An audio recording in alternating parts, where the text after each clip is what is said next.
The massive Vargon warship drifted silently against the backdrop of stars. Its hull bristled with weapons. Missile launchers, energy cannons, and defense turrets covered nearly every surface. This was normal for ships in the galaxy. Every species displayed their weapons openly as both protection and warning. Commander Krell stood on the bridge of his flagship, his forearms crossed behind his back as he studied the approaching human vessel. The ship was sleek and smooth, with clean lines and a polished silver-blue surface that reflected the distant sunlight. "Magnify," Krell ordered, his voice deep and gravelly. The main screen zoomed in on the human ship. Krell leaned forward, his yellow eyes narrowing. "Where are their weapons?" he asked, turning to his second-in-command. Officer Malk checked his console. "We detect no missile bays, no energy cannons, not even basic defense turrets, sir."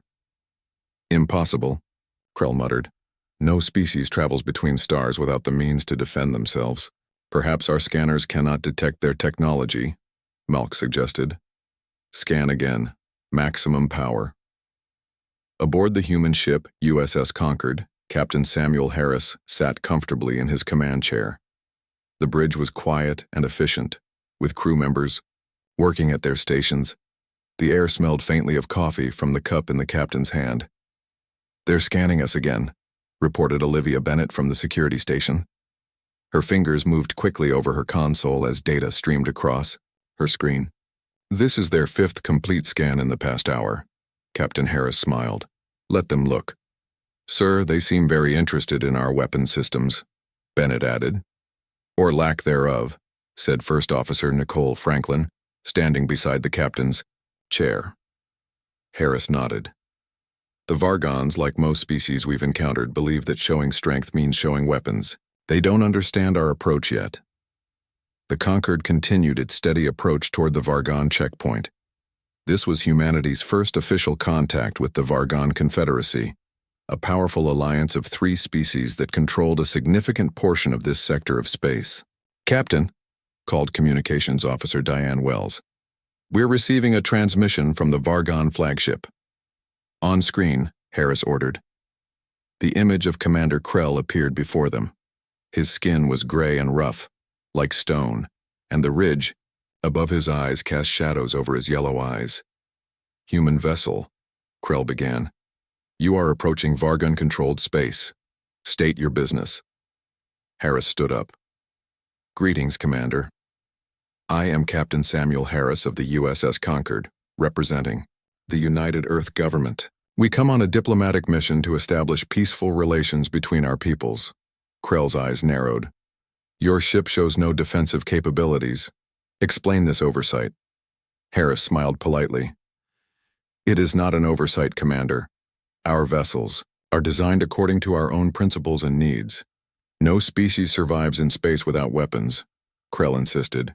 "Are you hiding your capabilities or are you truly defenseless?" "We are not defenseless," Harris replied calmly. "We simply approach security differently than the Vargon Confederacy does." Krell seemed unsatisfied with this answer but nodded. Slowly. "You may proceed to the coordinates we are transmitting. Our escort ships will guide you to the meeting station." The transmission ended. "He's suspicious," Franklin observed. "Of course he is," Harris said, returning to his seat. "Everything they know about space travel and interspecies relations tells them that a ship without visible weapons shouldn't be able to travel safely between stars. Navigation," he continued, turning to Alan Murphy at the helm. "Follow their escort ships. Standard approach. Communications. Maintain an open channel." "Yes, sir," both officers responded. As the Concord moved deeper into Vargon space, 3 heavily armed escort ships positioned themselves around the human vessel. Their weapons remained pointed at the Concord. "They're taking no chances," Bennett commented. "All 3 ships have targeting systems active." Harris nodded. "They fear what they don't understand. Our lack of visible weapons makes them more nervous than if we had arrived with guns pointed at them." The journey to the meeting station took several hours. During this time, the Vargon ships continued to scan the Concord repeatedly. In the crew lounge, engineering specialist Paul Martinez sat with science officer Michelle Rodriguez, watching the Vargon escort ships through the large window. "Look at all those weapons," Martinez said, sipping his tea. Their ships are basically giant guns with engines attached. Rodriguez nodded. Most species develop space travel and weapons technology along similar paths. They find it strange that we don't. If they only knew, Martinez replied with a small smile. Back on the bridge, Captain Harris received a notification that they were approaching the meeting station. The station was a massive structure, roughly circular with multiple docking arms extending outward. Like the Vargon ships, it was covered with visible weapon systems. Prepare for docking, Harris ordered. Senior officers will join me for the initial meeting. First Officer Franklin, you have the bridge while we're at the station. Understood, Captain, Franklin replied. When the Concorde docked at the station, Captain Harris led his diplomatic team through the airlock. They were met by a group of Vargon officials led by Ambassador Zorth, a slightly smaller Vargon, with lighter gray skin and ceremonial markings on his face.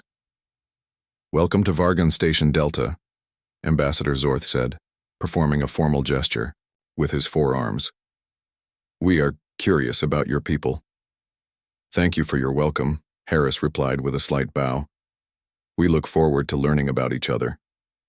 As they walked through the station's corridors, military attaché Dresk, a battle-scarred Vargon with dark gray skin, fell into step beside Captain Harris. Your vessel appears defenseless by galactic standards, Dresk stated bluntly. How does humanity survive in contested space? There are many dangerous species in this galaxy. Harris smiled. We believe true diplomacy begins with an appearance of peace. Appearance? Dresk caught the word immediately.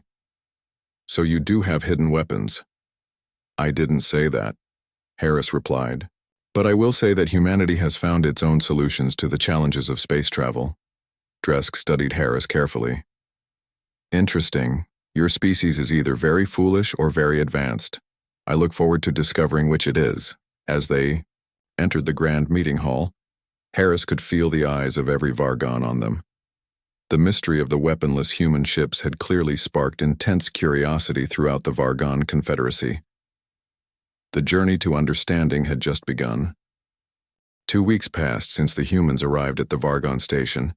The diplomatic talks moved slowly but steadily. The humans shared information about Earth culture, history, and some of their technology. The Vargons did the same. But one topic remained a source of tension: the strange design of human ships. Fleet Admiral Vox, the highest military authority in this sector of Vargon space, called an emergency meeting. He was taller than most Vargons, with darker gray skin and deep scars across his face from old battles.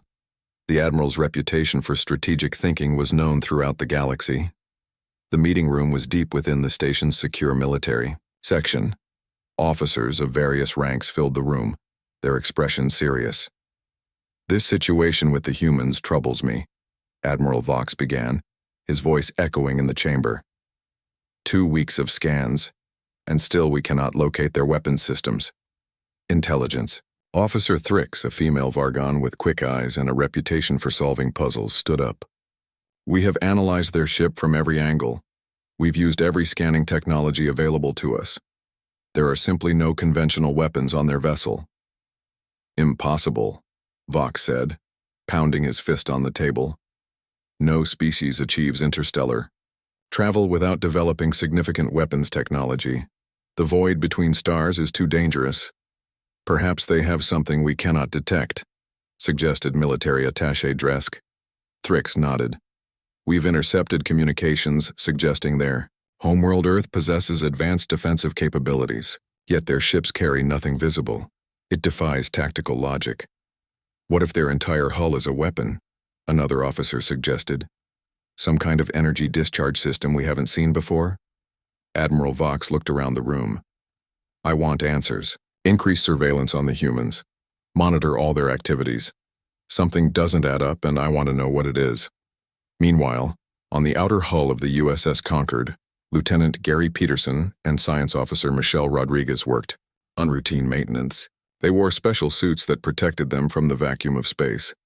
Their boots magnetically attached to the ship's surface, allowing them to walk normally despite the lack of gravity. Third surveillance drone today, Peterson muttered, pointing discreetly at a small Vargon device hovering about 50 meters away. They really don't trust us. Rodriguez adjusted a panel on the sensor array they were fixing. Would you, if you didn't understand our approach? Peterson shrugged inside his suit. I guess not. Still feels like we're being watched all the time. We are being watched all the time, Rodriguez replied with a small laugh. The Admiral ordered round-the-clock surveillance. Captain Harris says to just act normal. Normal? With those things watching our every move? Peterson looked at the drone again. What are they looking for anyway? Weapons, Rodriguez said simply. They can't believe we don't have any visible ones. It goes against everything they understand about space travel. Inside the Concorde, Captain Harris met with his senior staff in the conference room. The mood was serious but calm. Our hosts are getting increasingly nervous, Harris explained, looking around at his officers. Admiral Vox has doubled the surveillance on our ship and our personnel. First Officer Franklin nodded. My security team reports at least 8 different types of scanning equipment directed at us at all times. The Vargons follow a different evolutionary path than humans, explained cultural specialist Jack Warren. He was a tall man with kind eyes who specialized in understanding alien societies. Their entire history is marked by displaying strength openly. To them, hiding your weapons means you're either planning something dishonest or you're too weak to defend yourself. Neither option makes them comfortable, Harris said. Should we just tell them the truth about our defensive systems? Asked Chief Engineer Martinez. Harris shook his head. Not yet. Earth Command wants us to establish trust first.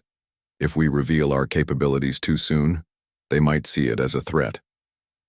Back at the Vargon Command Center, Ambassador Zorth and Admiral Vox were having a heated discussion. Your military surveillance is becoming obvious, Zorth said. The humans have noticed the drones and constant scanning. It could damage our diplomatic progress. Diplomacy is important, Vox replied, but security is essential. No ship crosses the stars without weapons. It's not possible. Perhaps their philosophy differs from ours, Zorth suggested. Not all species evolve through the same conflicts. Or perhaps, Admiral Vox countered, they have weapons we cannot detect, which is far more concerning.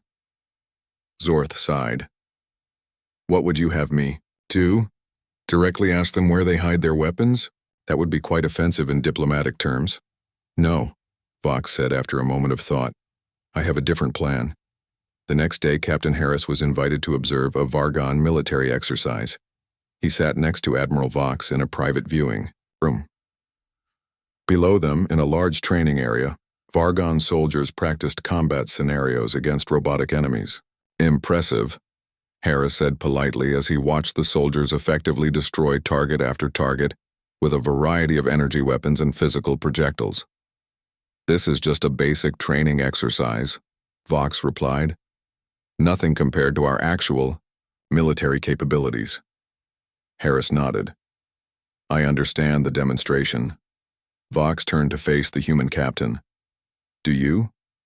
I show you our strength openly, Captain Harris. Yet you hide yours. In Vargon culture, this would be considered problematic. I assure you, Admiral, we hide nothing out of disrespect, Harris said carefully. Humans simply have a different approach to security in space. Then perhaps you would be willing to demonstrate your approach? Vox suggested. A simple exercise to show how your ship defends itself? Harris considered this request. I would need to consult with my government first. Such demonstrations are not standard protocol for first contact situations. Of course, Vox said, his yellow eyes fixed on Harris. Take all the time you need. That evening, Harris sent an encrypted message to Earth Command, explaining the situation and requesting guidance. The response came quickly. Maintain current approach. Do not reveal defensive capabilities unless absolutely necessary for crew safety. Continue diplomatic efforts. As Harris read the message in his private quarters, a knock came at his door. Enter, he called.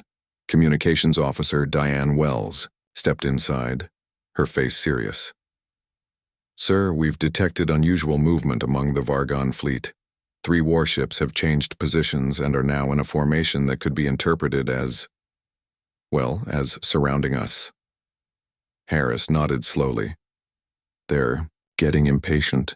They want to know what we're hiding. Are we in danger, sir? Wells asked. Not yet, Harris replied. But prepare the crew anyway. If the Vargons decide to force the issue, we need to be ready. Ready for what, sir? Ready to show them why human ships don't need visible weapons, Harris said, his expression grave. Let's just hope it doesn't come to that. The diplomatic summit continued with growing tension. Vargan warships maintained positions around the human vessel Concord, while discussions between the two species became increasingly strained. Captain Harris remained calm on the outside, but inside he worried about the situation's direction. On the 5th day after the military demonstration, Ambassador Zorth invited the human delegation to a special ceremony. It would celebrate the founding of the Vargan Confederacy, when 3 species joined together centuries ago. The ceremony would take place in the station's Grand Hall, with representatives from all Vargan worlds in attendance. This is a great honor, Zorth explained to Captain Harris as they walked through the station corridor. Few outsiders have witnessed this ceremony. We appreciate the invitation, Harris replied politely. Cultural exchange is an important part of building relationships between our peoples. Zorth hesitated, then spoke in a lower voice. I should warn you, Captain. Admiral Vox still has concerns about your ship's defensive capabilities. I have tried to assure him of your peaceful intentions, but he remains suspicious. Thank you for telling me, Harris said. I hope in time we can build trust between our species. As do I, Zorth agreed, though he looked worried. Back on the Concorde, Security Chief Olivia Bennett conducted additional training with her team. They practiced emergency protocols in the ship's simulation room, moving quickly through various scenarios. Again, Bennett ordered after they completed a drill. We need to be faster, Chief, one of her officers said. We've run this drill 5 times today. The team is performing well above standard requirements. Bennett shook her head. The captain believes we might need these protocols soon. I want everyone ready. As the day of the ceremony arrived, Captain Harris selected his delegation. First Officer Franklin, Cultural Specialist Warren, and Communications Officer Wells would accompany him. Security Chief Bennett wanted to join them, but Harris ordered her to remain on the Concorde. I need you here, he explained. If anything happens, you're in command. The ceremony began with music unlike anything the humans had heard before. 3 different melodies played simultaneously, representing the 3 species of the Confederacy. The Grand Hall was filled with hundreds of Vargons in ceremonial dress. The humans sat in a special section near the front, alongside other diplomatic guests from neighboring star systems. Ambassador Zorth opened the ceremony with a speech about unity and strength. As he spoke, Captain Harris noticed Admiral Vox and several military officers watching them closely from a side entrance. Halfway through the ceremony, alarms suddenly blared throughout the station. Red lights flashed on walls and ceilings. Vargon. Security officers rushed into the hall, weapons drawn. What's happening? Harris asked Zorth, who looked stunned. Before the ambassador could answer, Admiral Vox strode to the center of the hall. The station is under attack. 3 Crenshaw warships have decloaked near our position and opened fire. The Crenshaw were longtime rivals of the Vargans. Harris had read about them in the briefing materials Earth had provided. They were known for surprise attacks and aggressive expansion. All guests will be evacuated immediately, Vox announced. Security teams will escort you to emergency shelters. As panic spread through the hall, Vox approached the human delegation. Your ship is in danger as well, Captain. The Crenshaw will target all vessels docked at this station. I need to return to my ship, Harris said firmly. Impossible, Vox replied as the station shook from an impact. Your vessel has no weapons. It would be destroyed instantly. You must evacuate with us. Harris looked at his officers, then back to the Admiral. Thank you for your concern, Admiral, but we prefer to return to our ship. I cannot allow it, Vox insisted. The path to the docking bays is too dangerous. Another explosion rocked the station stronger than the first. The lights flickered. Admiral, a Vargon officer reported. The Crenshaw have destroyed our outer defenses. They're moving toward the central docking ring. Vox growled in frustration. Fine. We'll escort you to your ship, but you must then join our evacuation vessels. Your ship cannot survive this attack. As they rushed through the corridors, alarms continued to sound. Occasionally, the station shook from impacts. They passed groups of Vargons heading to emergency shelters or battle stations. When they reached the dock where the Concorde was connected to the station, Harris turned to his officers. Get aboard and prepare for immediate departure. Captain, Vox said, grabbing Harris's arm with one of his 4 hands. You don't understand. The Crenshaw have 3 heavy warships. Each carries enough firepower to destroy 10 vessels like yours. You have no weapons. Harris gently removed the Admiral's hand. Thank you for your concern, Admiral. Perhaps you would like to join us on the Concorde? We can offer safe passage. Vox stared at Harris in disbelief. You offer us protection? This is madness! Another explosion hit nearby, sending debris falling from the ceiling. The docking area's structural integrity was failing. We need to go, an officer told Vox. This section could decompress soon. Vox looked at the humans, then at the approaching Crenshaw ships visible through a viewport. After a moment of internal struggle, he nodded. I will come with you to see this mystery for myself. Ambassador Zorth, military attaché Dresk, you will accompany me. They boarded the Concorde quickly. The human ship disconnected from the damaged station and moved away smoothly. On the bridge, Captain Harris took his command chair. The Vargon officials stood to the side, watching nervously as the crew worked with calm efficiency. 3 Crenshaw warships approaching, reported Navigation Officer Murphy. They've locked weapons on us. They're transmitting a message, Wells added. They demand our immediate surrender. Harris nodded. No response necessary. Olivia, execute protocol shield. Wall? Protocol shield wall acknowledged, Bennett replied from the security station. She pressed a sequence of controls. The seemingly defenseless human ship transformed. Panels along its hull slid open, but instead of revealing weapons, they exposed small ports and dish-like structures. What is this? Vox demanded. Where are your weapons? Captain Harris didn't answer. He watched the main screen as the lead Crenshaw ship fired a barrage of energy weapons directly at the Concorde. The Vargons tensed, expecting immediate destruction. But instead, the energy beams seemed to bend around the human ship, never making contact with the hull. Impossible, whispered Dresk. A second Crenshaw ship launched missiles. As they approached the Concorde, the missiles suddenly veered off course, flying harmlessly into space or detonating far from the ship. Captain, Bennett reported the Crenshaw are increasing power to their weapons. They're preparing for another attack.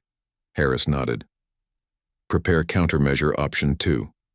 When the Crenshaw fired again, something even stranger happened. The energy beams from their weapons curved in space and struck one of the other Crenshaw ships instead. How are you doing this? Vox asked, his voice barely audible. How are you fighting without weapons?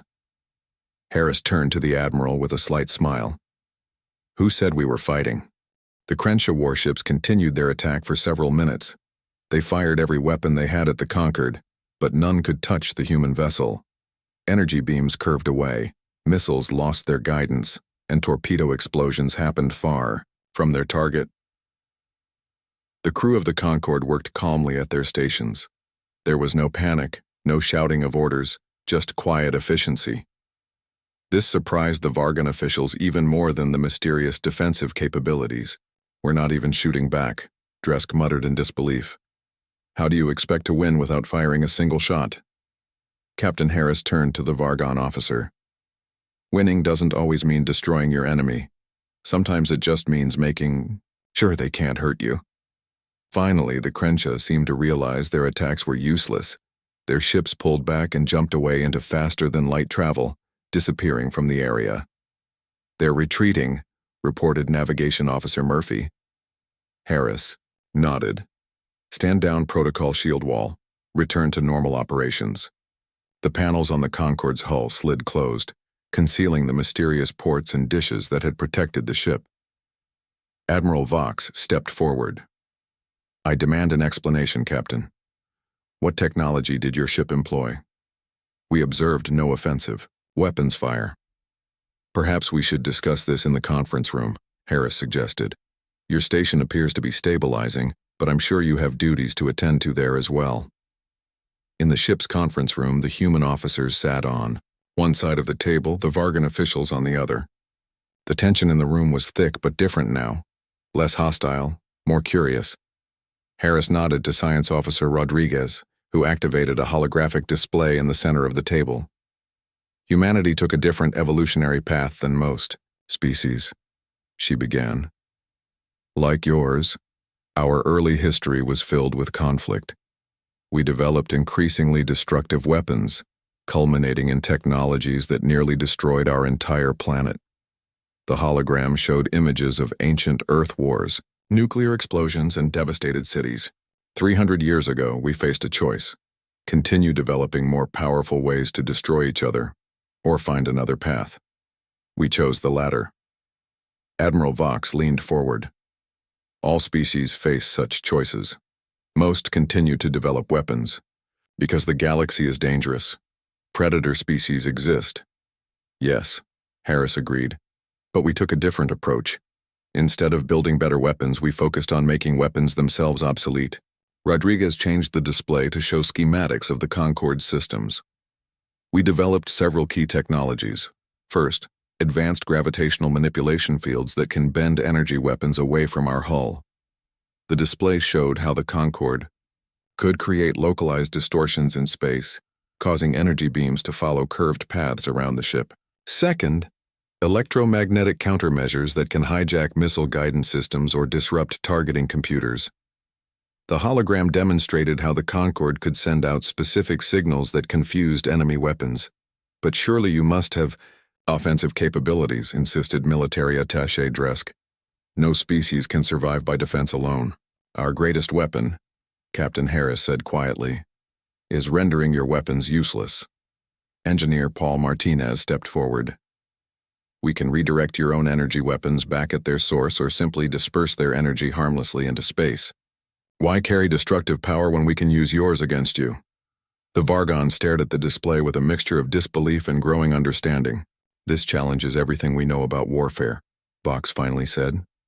Every species we've encountered focuses on developing more powerful weapons than their enemies. We did too once, Harris replied. It nearly destroyed us. What about planets? Ambassador Zorth asked. How do you defend your homeworld? Rodriguez adjusted the display again. Earth is protected by multiple layers of these same defensive systems, but on a much larger scale. No weapon has successfully struck Earth in over 200 years. Admiral, Vox shook his head slowly. This is revolutionary. If this technology spread throughout the galaxy, it would change the nature of power itself. That's what we hope, Harris said. Not today or tomorrow, but eventually. But why keep this secret? Asked Dresk. Why not simply tell us about these defensive systems when we first met? First Officer Franklin spoke for the first time. Would you have believed us without seeing it in action? Or would you have viewed it as a threat? A technology that renders your military strength meaningless? The Vargon officials exchanged glances. None of them answered, but their silence was answer. Enough. We prefer to build trust first, Harris explained. Show that our intentions are peaceful before revealing capabilities that might be misunderstood. Admiral Vox stood up and walked to the viewport, looking out at his damaged station. Repair. Vessels were already working on the structure. Your approach has merit, he admitted, but many species will still see this technology as threatening. It upsets the balance of power. Only for those who define power as the ability to destroy, Harris countered. We define it differently. Vox turned back to face the humans. How many other species know about this? A few, Harris replied. Those we've built relationships with over time. Those who've proven they value peace over dominance. And now us, Zorth said, though not by choice. Harris nodded. Sometimes circumstances force our hand, but I believe the Vargan Confederacy can be trusted with this knowledge. What happens now? Dresk asked. That depends on you, Harris said. We still wish to establish diplomatic relations, to share knowledge and culture, to trade. The same goals we had when we arrived. But with a new understanding between us, Zorth added. Admiral Vox returned to the table. I need to report this. To the High Command. They will have many questions. Of course, Harris agreed. We're prepared to provide technical demonstrations and additional information within reason. Some aspects of our technology remain classified, as I'm sure some of yours do as well. Fair enough, Vox said. He hesitated, then extended one of his hands toward Harris. Thank you for protecting our lives today, Captain. Whatever happens next, that debt remains. Harris shook the offered hand. No debt is necessary between friends, Admiral. After the meeting, the Vargon officials returned to their station to begin repairs and file reports. The Concord remained, docked at the station, helping with emergency medical care for those injured in the attack. In his private quarters, Captain Harris recorded a message to Earth Command. He explained the situation, the Crenshaw attack, and the revelation of their defensive systems to the Vargons. The circumstances were unavoidable, he concluded. Initial reactions from Vargon officials are cautiously positive, though they're still processing the implications. I believe this unexpected demonstration may actually accelerate diplomatic progress rather than hinder it. The Vargons value strength, and today they saw a different kind of strength than they expected. He ended the transmission and looked out his viewport at the stars. The galaxy was changing one encounter at a time. 6 months passed since the Crenshaw attack. The damaged Vargon station had been fully repaired, and the diplomatic talks between humans and Vargons had made remarkable progress. Today marked a historic moment, the signing of a formal alliance between Earth and the Vargon Confederacy. The signing ceremony took place aboard the human vessel Concord, now famous throughout Vargon space. The ship's largest meeting room had been transformed for the occasion. Long tables formed a circle in the center, with the flags of Earth and the 3 Vargon species displayed prominently on the walls. Captain Samuel Harris stood tall in his formal uniform, watching as diplomats and officials from both species entered the room. First Officer Franklin stood beside him, looking equally proud. Quite a change from our first meeting, Franklin commented quietly. Harris nodded. From suspicion to alliance in 6 months. Not bad. Admiral Vox entered the room, accompanied by Ambassador Zorth and several other high-ranking Vargons. The Admiral's attitude had changed dramatically since the day of the Crenshaw attack.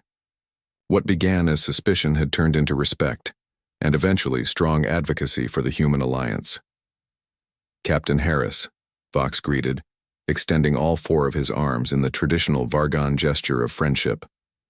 A momentous day for both our peoples. Indeed, Admiral, Harris replied with a smile. One I believe will benefit the entire sector. The room filled with representatives from both species. Humans and Vargons mingled together, talking about the future possibilities their alliance would bring. The tension that marked their early interactions had disappeared. Ambassador Zorth stepped to the center of the room and raised his hands for silence.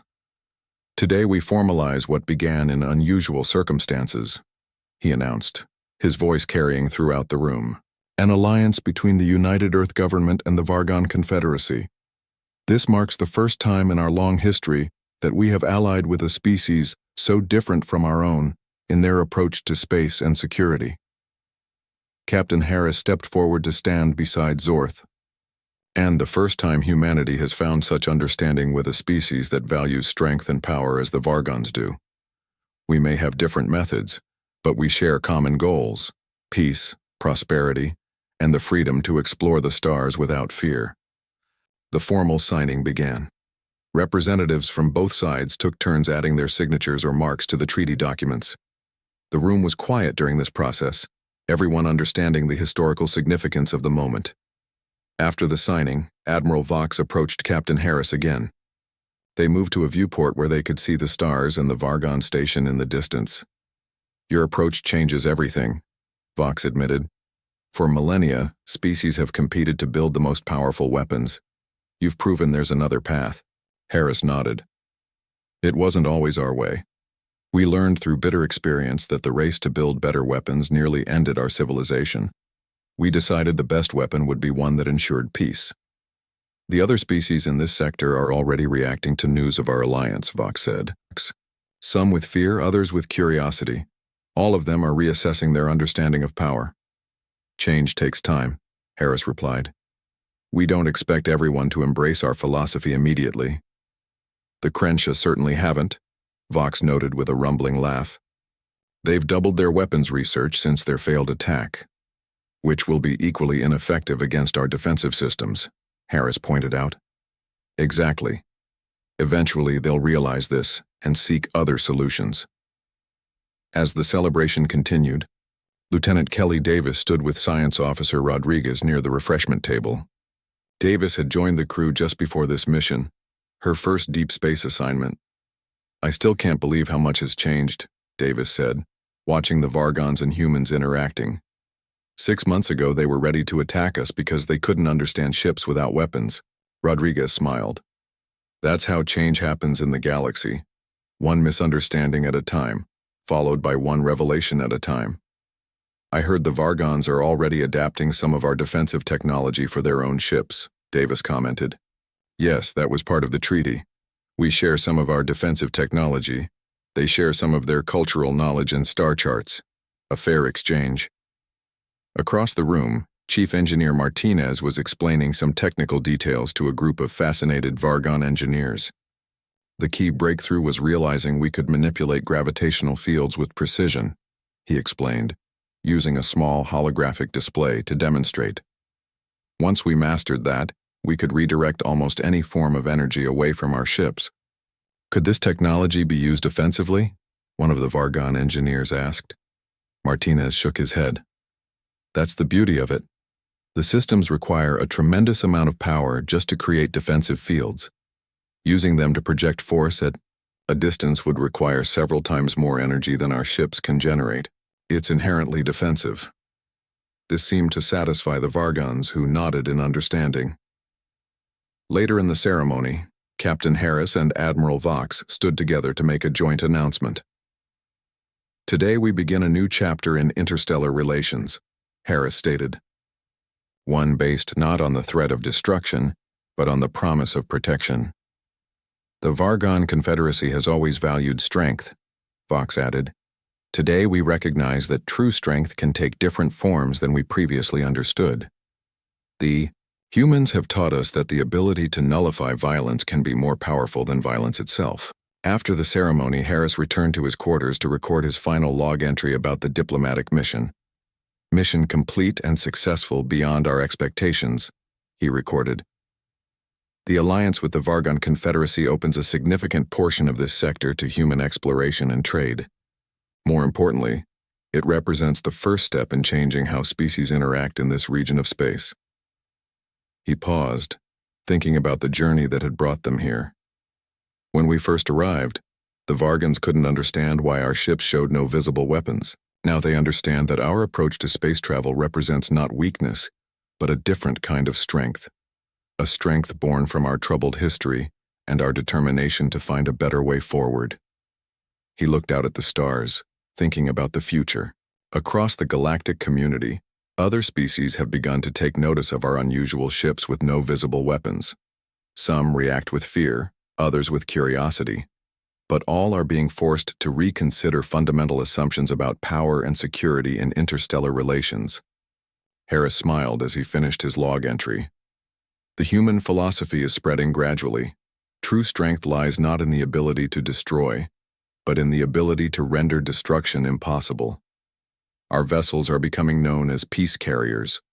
Sir, not because they can't fight, but because their very existence changes the nature of conflict itself. He ended the recording and prepared for the journey home. The Concorde would leave tomorrow, carrying news of the Alliance back to Earth. But they would return soon, to continue exploring this sector under the protection of both their defensive technology and their new alliance. The most powerful weapon humanity ever created wasn't a device that could destroy worlds. It was the technology that made such destruction obsolete.